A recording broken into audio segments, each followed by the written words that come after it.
There are moments when obedience becomes quiet.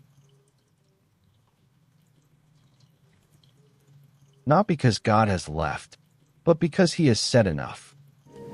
This is one of those moments. She shuts the door, not to hide, not out of fear, but because some instructions cannot survive noise. Outside, the world keeps talking. Predators still exist. Poverty has not vanished. Tomorrow is still unanswered. But inside the room, there is only what God said last. And that has to be enough. Sometimes obedience isolates you.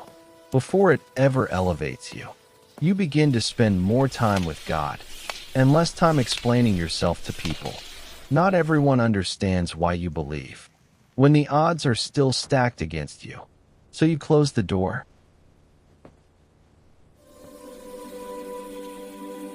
She lifts the jar, and here is the truth we don't often say out loud.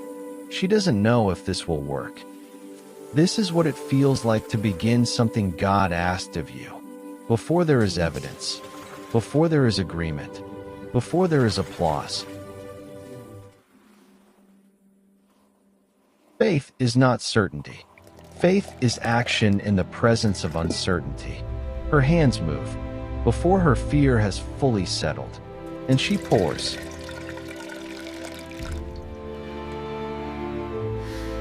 The oil begins to flow, and God does not speak.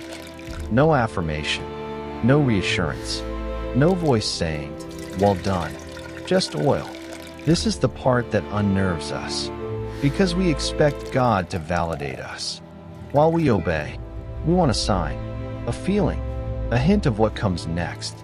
But sometimes God keeps providing, without explaining. When heaven is quiet, and you're left wondering if you heard Him right.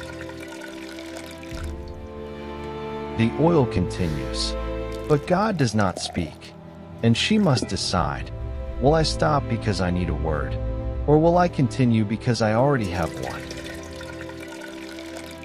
She pours again, and again, jar after jar.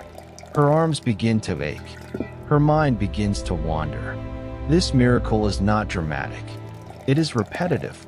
And repetition is exhausting. This is where many people quit, not because God failed, but because obedience became tedious. This is what it feels like to build something, with no applause, to obey when circumstances are not improving, to keep going when even you wonder if you've misunderstood God. Yet still she pours. Somewhere in the repetition, something shifts.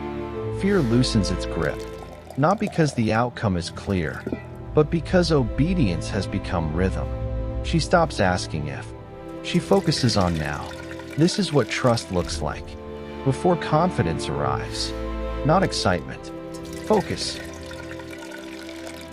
The jars fill, one at a time, not all at once, not in excess, just enough for the next jar.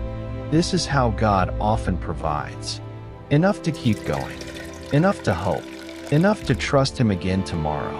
Sometimes the miracle comes in pieces, because God is teaching you how to walk with Him daily.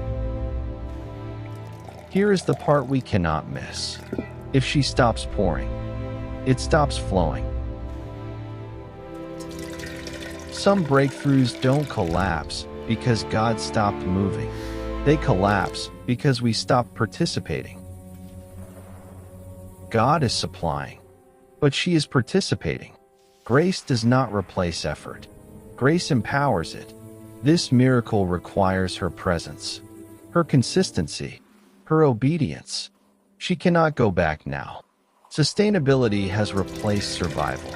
Continuity has replaced crisis. The room fills with oil, with silence, with God. No witnesses, no celebration, just awe. Some of the most sacred moments of your life will happen behind closed doors. Victories no one claps for, growth no one sees, and yet, heaven is fully present. The oil is still flowing. The door is still shut.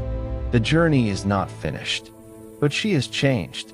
She is no longer waiting for rescue.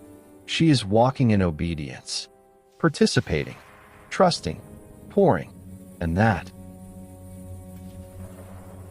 is where the miracle lives. This is a space where Bible stories meet real lives, faith restores identity, and financial freedom follows truth. Let's connect. Stay close as we grow together. Thank you for your time. We meet again in the next episode of The Widow and the Oil.